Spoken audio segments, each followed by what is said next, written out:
नमस्कार, मैं हूं मुरारी पांडे। आप सभी का फेसबुक पेज पर स्वागत है। मेरे साथ इस वक्त आप देख पा रहे होंगे वरिष्ठ पत्रकार राजकुमार भाई विश्वकर्मा मेरे साथ इस वक्त मौजूद आ रहे होंगे। आपको वरिष्ठ पत्रकार शब्बन भाई हिंदुस्तानी को आप देख पा रहे होंगे, जो आए दिन एक चर्चा का विषय, कहीं ना कहीं वो चर्चा का विषय निश्चित रूप से जल विभाग की हद में लगातार पिछले कई वर्षों से जो अवैध निर्माण हो रहे हैं उसके खिलाफ अपनी आवाज बुलंद करने वाले ऐसे पत्रकार को आप देख पा रहे होंगे, शब्बन हिंदुस्तानी, जो निश्चित रूप से आज हम 3 पत्रकार एक साथ एक विषय पर हम आज चर्चा कर रहे हैं, खास करके जो जल विभाग बृहन मुंबई महानगर पालिका पिछले कई वर्षों से लगातार अवैध निर्माण को लेकर सुर्खियों में रहती है आए दिन। उसी तरह से आपने देखा होगा पिछले कुछ दिनों से जल विभाग के अंतर्गत 90 फीट रोड हो या लिंक रोड का इलाका हो, इन विभागों में लगातार कई दिनों से होटल और लॉज पर महानगर पालिका की ओर से कार्रवाई की जा रही है, जो कि खुद महानगर पालिका ने उसे अवैध रूप से घोषित किया हुआ है। यह हम नहीं कह रहे, खुद महानगर पालिका कर रही है, उसका प्रमाण हमारे पास है। उन्हीं सभी विषयों को हम आज 3 पत्रकार एक साथ बैठकर उसको चर्चा में ले रहे हैं और उसको गंभीरता से, जो लोग भी सुन रहे हैं आप सब उसको गंभीरता से ले कि महानगर पालिका एक तरफ अवैध रूप से किए गए कार्यों को संरक्षण देती है और उसी दूसरी तरफ उसे अवैध बताकर उस पर कार्रवाई भी करती है। तो हम सबसे पहले स्टार्ट करते हैं, विशेष रूप से शब्बन भाई हिंदुस्तानी, आपका स्वागत है। जैसे कि शब्बन भाई, आप ना तो आरोप आप लगा रहे हैं, ना मैं लगा रहा हूं, ना राजकुमार भाई लगा रहे, बराबर। ये आरोप जो आज लॉज और होटल पे जो कार्रवाई चल रही है, तोड़ा कार्रवाई, एक समाचार पत्र दैनिक भास्कर के लिए एक आर्टिकल छापा था कुछ वर्ष पहले। वो आर्टिकल ऐसा था कि जल विभाग बृहन मुंबई महानगर पालिका के हद में चालों में, यानी चौल जिसे कहते हैं, बैठी चौल के अंदर अवैध रूप से 108 लॉज और होटल का निर्माण किया गया। अगर कोई अप्रिय घटना घटती है तो उसका जिम्मेदार कौन है, इस तरह का एक आर्टिकल छापा था। उसके बाद से महानगर पालिका पूरी तरह से हरकत में आई थी। क्या संबंध है, क्या लग रहा है पालिका की दोहरी नीति? नहीं, दोहरी नीति आपने सही कहा।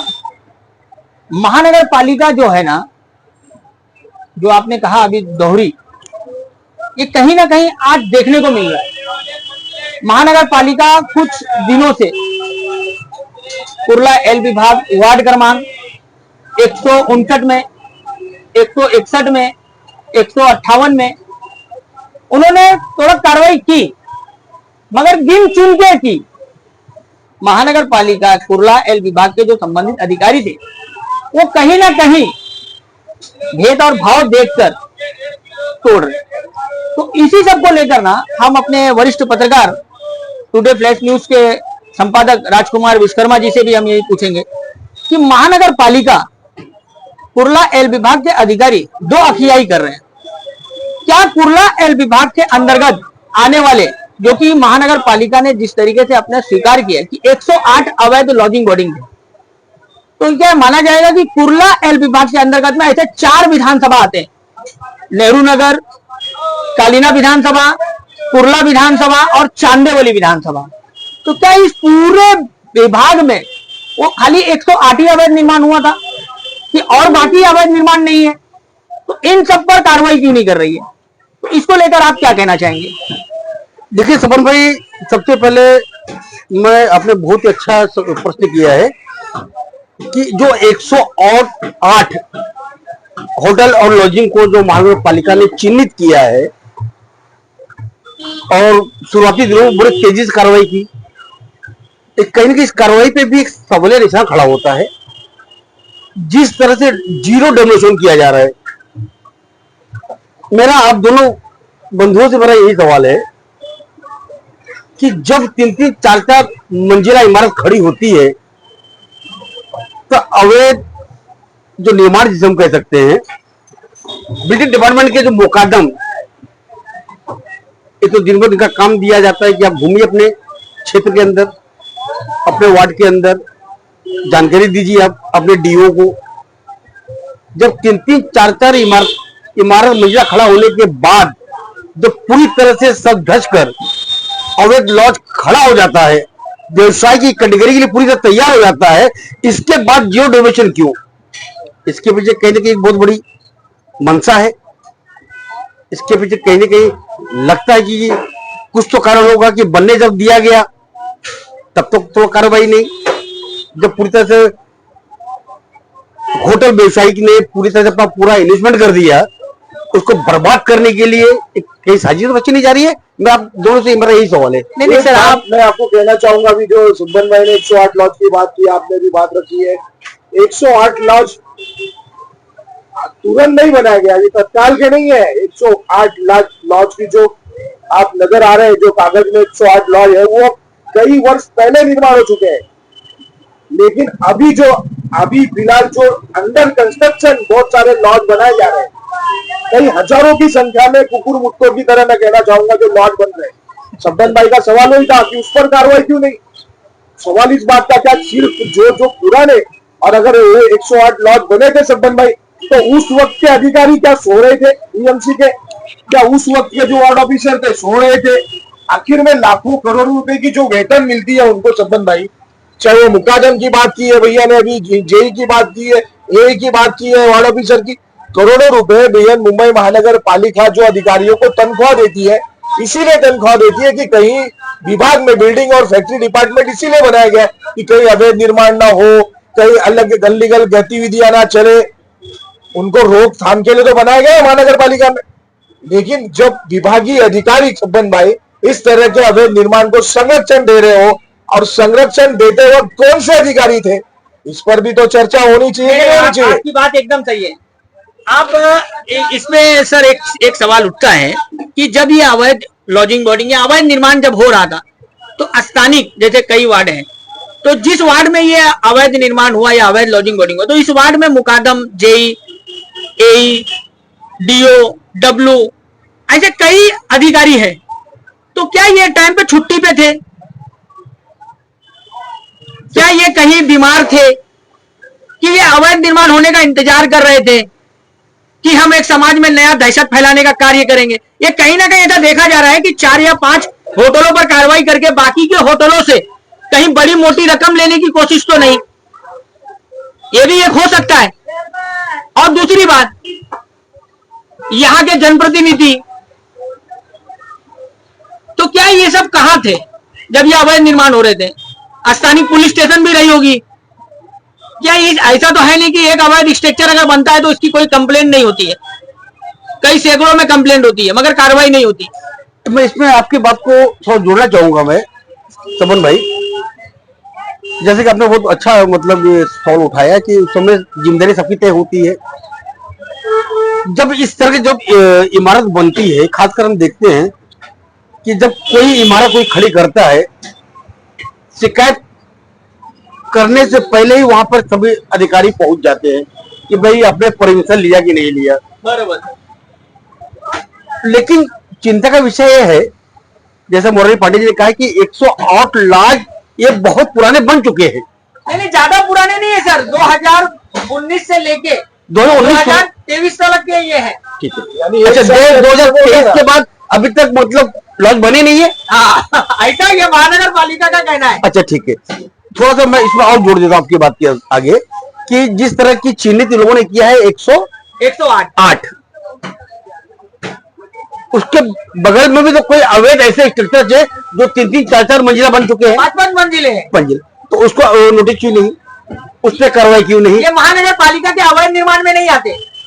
अच्छा, नहीं आते तो कहाँ आते फिर है? ये महानगर पालिका को जवाब देना पड़ेगा कि फिर ऐसे ही जैसा आज आप देख रहे हैं, जिस पर हमारी और आपकी चर्चा हो रही है, फिर हम एक बार बैठेंगे इसी मसले को लेकर, तो नए इस बांधकाम हो रहे हैं। ठीक है, चलिए जाते हैं। महानगर पालिका की बड़ी लापरवाही है, ये माना जाए ना? ये माना जाएगा कि तो क्या लगता है कि ने खुद स्वीकार किया है। समाचार पत्र के अनुसार इस कार्रवाई को या इस अवैध बांध काम को संज्ञान में लिया गया, एक समाचार पत्र के अनुसार लिया गया। तो महानगर पालिका के मतलब कहीं न कहीं पीठ के पीछे काम चलना देगा है कि मतलब हर जिम्मेदारी समाज में सरकार प्रशासन को जगाने की जिम्मेदारी सिर्फ पत्रकारों की होगी। नहीं, इसीलिए आज हमारा उद्देश्य क्या था कि हम पत्रकार बंधु मिलकर आम जनता को भी बताएं कि आपके पैसे का कहां गलत इस्तेमाल हो रहा है। बेशक बेशक मुरारी जी, आपको भी मैं बता रहा हूँ क्यों गलत इस्तेमाल हो रहा है। आज इसका उदाहरण आप देख सकते हैं। आज जो कर्मचारी है जो अवैध स्ट्रक्चर पर जो हथौड़ा चला रहे, इनकी भी पगार होगी। पगार तो होगी, स्वाभाविक है। अब यही तोड़ने के बाद आपको 6 महीना साल भर के बाद ये दोबारा इसको ये अवैध निर्माण में आप देख सकते हैं इसका निर्माण होगा। इसकी ये प्रमाण मैं दे रहा हूँ, सच्चाई है, ये दोबारा निर्माण होगा। सच्चाई है सर। 2 करोड़ रुपए लागत लगकर जो महानगर पालिका डेमोलेशन कर रही थी लेबर लेकर, तो ये जनता का वेस्ट पैसा का दुरुपयोग है। एक चीज आप सभी से आज मैं कहना चाहूंगा, मैंने देखा है कि जब भी महानगर पालिका कार्रवाई करती है, तोड़क कार्रवाई, तो कार्रवाई है ना 2 प्रकार से करती है। एक कार्रवाई तो हम पिछले कई दिनों से देख रहे हैं कि किस तरह से डेमोनेशन किया जाता है नीचे से ऊपर तक, और एक तरह से हमने ये भी डेमोनेशन देखा है कि पतरा निकाल कर सिर्फ 1 या 2 फुट 2-4 हथौड़ा चलाकर छोड़ देना, उसका भी कार्रवाई है। ये मिली भगत कार्रवाई। मतलब पालिका ऐसा क्यों करती है? क्या कारण इसके पीछे, क्या रीजन है कि पालिका इस तरह की 2 तरह की कार्रवाई क्यों करती है? हाँ, तो इस को लेकर हम बात करने आए हैं कि ये जो महानगर पालिका कुर्ला एल विभाग या कोई भी विभाग हो, ये 2 अखियाई करती है। अगर आपने इनको सम्मान दिया, सम्मान यानी 2 तरीके के पेपर होते हैं। एक पेपर जो महानगर पालिका ऐसा निकालती है और दूसरा पेपर वो होता है जिसमें गांधी जी छपे होते हैं। अब जो पेपर में गांधी जी अधिकारियों को मिलता है वो अवैध निर्माण नहीं होता, और जिस पर इनको गांधी जी वाला पेपर नहीं मिलता तो ये ऐसा पेपर देकर इसके ऊपर कठोरता से कार्रवाई की जाती है कि अगर आप हमें सम्मान नहीं देंगे तो हम ऐसे ही कार्रवाई करते रहेंगे। अभी देखिए 5 या 6 अवैध स्ट्रक्चर पर कार्रवाई हुई, बाकी के अवैध निर्माण पर कार्रवाई नहीं हो रही है। क्यों नहीं हो रही है? इसका भी रीजन है कि ये डराने वाली कार्रवाई थी। चांदेवाली विधानसभा में ये एक पहला अवैध निर्माण नहीं था। ऐसा पहले अवैध लॉजिंग बोर्डिंग नहीं थे, ऐसे सैकड़ों अवैध निर्माण है, ऐसे सैकड़ों लॉजिंग बोर्डिंग है। कई बार तकरार हुई है इसकी, कई बार नोटिस निकलती है, 154A की नोटिस निकलती है, 488 की नोटिस निकलती है, कई तमाम नोटिस निकलती है जो इनके एक्ट में आता है, मगर आकर पूरा मामला रुक जाता है गांधी जी वाले पेपर पर। ठीक है, चलते चलते, क्योंकि अब मेरे मन में सवाल है कि ऐसा लगता है, सुनिए मुरारी जी, कि लगता नहीं कि हम तीनों जनों को मिलकर, मनपा सहायक आयुक्त धनाजी हेलकर साहब को मिलकर इस विषय पर हम चर्चा करें, पहले वो हमसे क्या जवाब देते हैं हमारे सवालों का, इसके फिर जनता के बीच में हम आते हैं। बेशक इस विषय को लेकर के सही में धनाजी हेलेकर को मुलाकात करनी जरूरी है। मुलाकात इसलिए करनी है कि सर आपने स्व घोषित किया 108 स्ट्रक्चर अनलीगल है अवैध रूप से, लेकिन सवाल अब 108 का नहीं है सर, सवाल हजारों अवैध रूप से बने गए बोर्डिंग लॉजिंग का। तो 108 नहीं है। अगर आप अगर रेल विभाग की हद में घूमेंगे, हमने देखा है एक कई हजार मतलब कुकुर मुत्ते की तरह हर 100 मीटर पर बोर्डिंग लॉजिंग डेमोटेटरी, इस तरह के कई अवैध निर्माण आपको मिल जाएंगे, जिनके पास ना तो फायर एनओसी है, ना फायर एग्जिट है, ना किसी प्रकार की बिल्डिंग प्रपोजल डिपार्टमेंट में का कोई प्लान है। पूरी तरह से 100% अवैध रूप से पालिका कार्रवाई कर रही, ठीक है, हम पालिका की कार्रवाई के खिलाफ नहीं है, लेकिन जो और भी अवैध रूप से जो स्ट्रक्चर बनाए गए, अभी भी जो अंडर कंस्ट्रक्शन है, अंडर कंस्ट्रक्शन आप देख पा रहे होंगे, कई अंडर कंस्ट्रक्शन आप चल रहे अवैध रूप, बड़े बड़े वो तालपत्री लगाई गई है। और मैं एक चीज और कहना चाहूंगा, 1 मिनट। मुरारी जी ने बहुत अच्छी बात कही कि कुर्ला एल विभाग में ऐसे कई अनेक अवैध निर्माण हुए, और अक्सर एक चीज देखा गया है कुर्ला एल विभाग के अंतर्गत में, जहां भी अगर हादसा हुआ है या आग की दुर्घटना हुई है या इमारत गिरने से जो भी नुकसान हुआ है, वो अक्सर देखा गया है कि अवैध निर्माण पे ही हादसा होता है। और इसी सब को लेकर कुर्ला एल विभाग के वार्ड ऑफिसर जी पहली बार मीडिया में आकर उन्होंने जवाब दिया था, कुर्ला कुर्ला अपना कुटुंब मंडली के पास जो आग लगी थी अभी हाल ही में, बेशक और इससे पहले भी कई आग लग चुके हैं जिससे कई लोगों की जान भी चली गई है। कई इलाके कुर्ला एल विभाग के अंतर्गत में कई 60,000, मैं आपको बताता हूं, ये मेरे पास एक आर्टिकल आया था कि 60,000 अवैध निर्माण पर आग लगी थी, जिस पर से ऐसा सूत्र बताया जा रहा है कि लगभग 56 से 57 लोगों की अभी तक मौत हो चुकी है इसी हादसे को लेकर, अवैध निर्माण के लेकर। राजकुमार भाई एक बात नहीं, एक चीज और है, तो मैं यही नहीं, मैं एक कहना चाहूंगा, पुष्टि कर देता हूं कि ऐसे अवैध निर्माण को अगर तत्कालिक अगर नहीं रोका गया तो इससे भी बड़े बड़े हादसे कुर्ला एल विभाग में देखा जा सकता है। बेशक बेशक। अभी बीच में हाल ही में हम और राजकुमार भाई एक बच्चे की खबर लेने गए थे। हमारे पास एक खबर थी, क्रिश्चियन गांव में अवैध निर्माण का कार्य चल रहा था। उस 12 साल की बच्ची पर अवैध निर्माण की एक दीवार गिरी थी हाल ही में। वो बच्ची अभी भी जीवन और मौत से जूझ रही है, जीवन और मृत्यु के बीच अभी संघर्ष कर रही है।